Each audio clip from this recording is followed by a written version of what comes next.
Hi there guys, in this video we'll be checking out the Krait Phantom. Now this was one of the new ships added in 3.2. Unfortunately it's only one of the two. I would like to have seen a few more added in the ship version of the update, but anyway. At first glance this just looks like a stripped down version of the Mark II, and pretty much all respects it is that. However, being a bit more stripped down, it does make it a lot more plausible for an exploration ship, as this can actually give you a pretty good jump range. Not quite as good as the Anaconda, but really up there. So the first thing to do is to actually buy one. Like I said, bear in mind this is recorded in the beta, so things could change between here and final release. And also that we're at Founders World, so there's a 10% discount on all prices. So you can see here the price is around about 32.8. However, normally you would see that around about 36.1. It has a top speed of 256 with a boost of 358. It has around about 29 light year jump range before modifications, and like I said, you can get that up quite a lot with engineer modifications. It has 260 to shields, 324 to armor, and it has a hull mass of 270. Now this ship isn't really a trading ship, so I didn't really cover the cargo bay stuff. But anyway, so let's buy a ship and let's show you what the cockpit looks, as I feel that's quite an important part of the ship, as if it's a combat ship with a lot of stuff in the way, it does make it a very not particularly nice ship to use. However, you can see here the cockpit is relatively clean. I did kind of think there might be a bar between the middle, because there is kind of a space for that, but I can see they've actually kept that removed, which is good. So on our left we do have a bit of bulk of the ship here, so that shouldn't be too much of an issue unless you look kind of far back.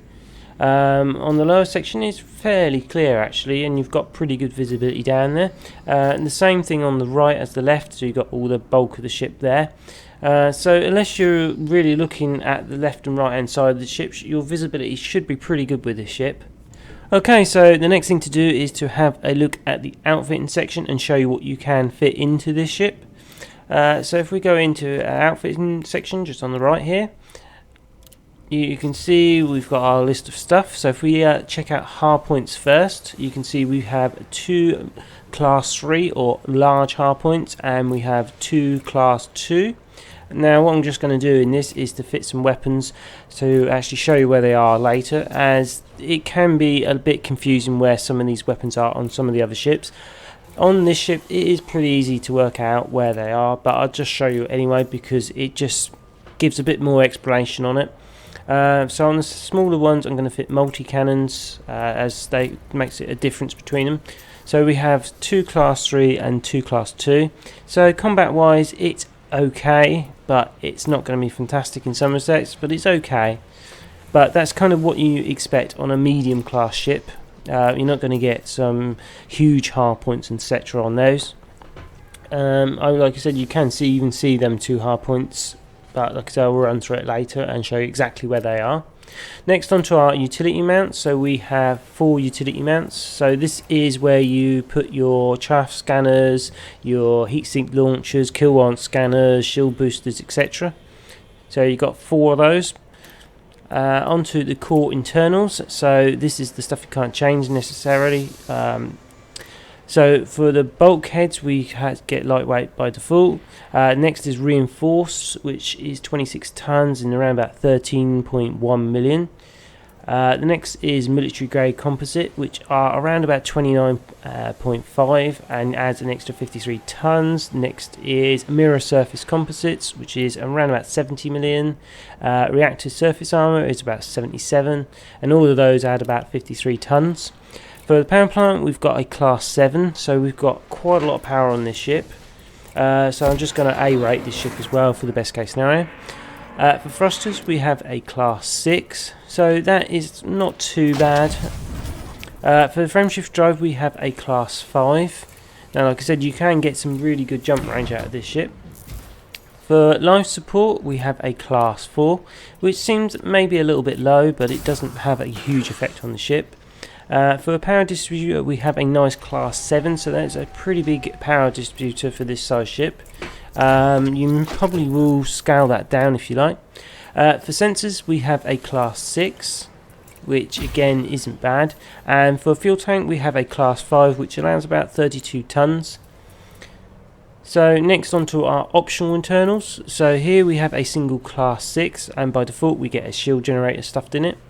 Next we have 3 class 5s, which as you can see they're cargo racks by default.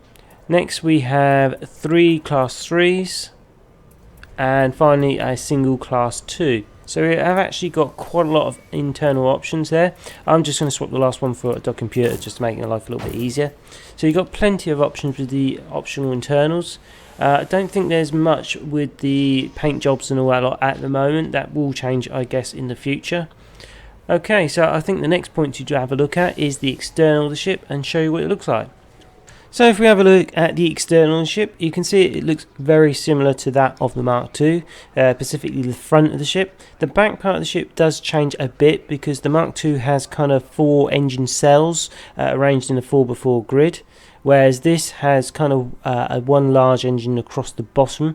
And you could actually see could separate into 3 sections, and basically a section's been put in the middle. Overall, the design is a pretty nice design. It's very sort of pointy and edgy, but nothing here to actually be disappointed with, as some of the design can be kind of a little bit lacklustre, but this ship, it isn't the case.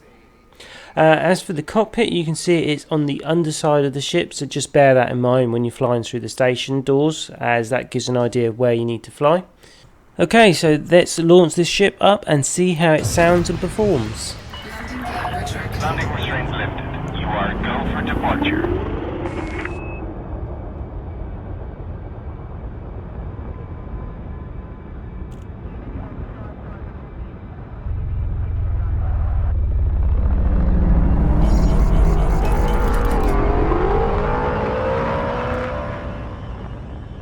So it looks like we've got a maximum speed of 290 with a boost of 405, which is pretty fast. I think this ship is pretty slowing down, so I'm just showing you the deceleration rate.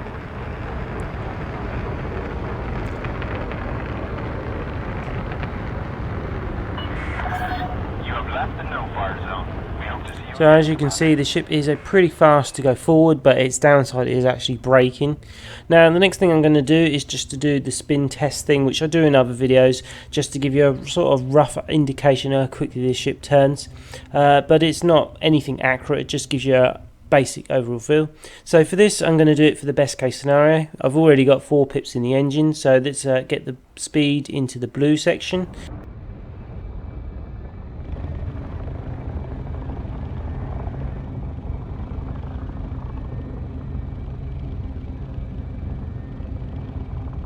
So we're looking around about 11 seconds for a full turn, which is a little bit on the slow side, to be honest. I guess that's one of the other disappointments of the ship, is the steering. But anyway, so the next thing to do is to show you where all the weapons are, and for this I'm going to move away from the station as I don't want all the aggro. Okay, so I've got away from the station now. I'm just going to show you where the guns are. Now what I've done is I've fitted beam weapons into the large hardpoints and multi-cannons into the medium hardpoints. As you can see in the centre, both sets of hardpoints are pretty close together. The beam weapons are on the top section, and as you can see they don't have any problems. The multi-cannons are on the bottom set, as you can just about see now. But both of them shouldn't cause you any issues, as they got pretty good coverage on both of them. So I'm going to just show you where those are on the ship externally, as sometimes it can make a difference where you're placing certain weapons on some other ships. So on here you can see this is our 2 large hardpoints. They're around about the middle of the ship, but they're pretty close to the centre. So you can see them there. And then our medium hardpoints, our multi-cannons, are just sort of left and right of the cockpit on the underside of the ship, essentially, as you can just about see now. But this means both sets are in good places and shouldn't have any complications of what weapons to put where, and you can just see them firing now. So So the Krait Phantom is definitely not a bad ship whatsoever. When I first looked at it, I thought it was just another medium-sized combat ship. Not that that's a bad thing, but there's already quite a lot of ships in that area.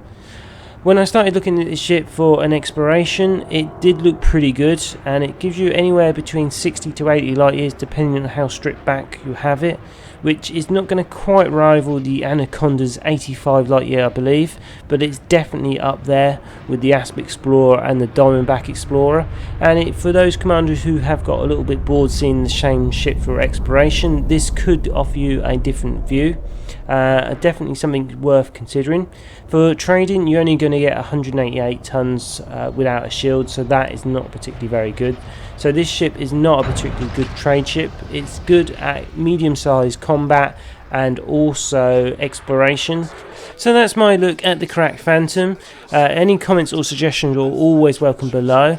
If you did like the video, please drop us a like. That's always greatly welcomed. And also what helps out me and the channel massively is to subscribe if you do like my content. So I think that's it for this one, guys. Take care and have fun out there.